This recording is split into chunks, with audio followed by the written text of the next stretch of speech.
annagoo ka helay casuumad dawladda aan walaalaha nahay waliba jaarka walaalo qudhamanee jaarka nahay Djibouti aanu ka qayb galayno maalintii xornimadooda ay qaateen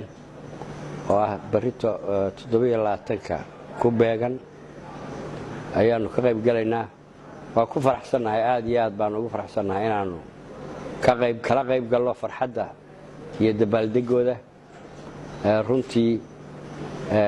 waxaanu ma gudi karno abaalkooda inkastay waajibaad ku ahayd oo aanu dad walaalaan nahay mararkii aanu u baahnayn oo burburku ku dhacay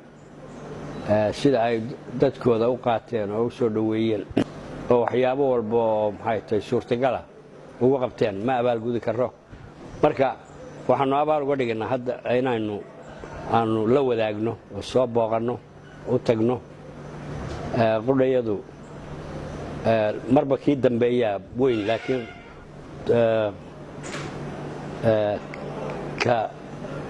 xorriyaddii Soomaalida qudhayadu abaal weyn bay ku lahayd marka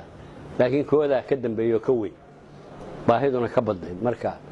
aad iyo aad baad u mahadsantiin waxaanu Ilaahay ka baryaynaa inuu nabadgeeyo inuu soo nabad celiyo wa salaamantii wa salaamu calaykum wa rahmatullaahi wa barakaatuh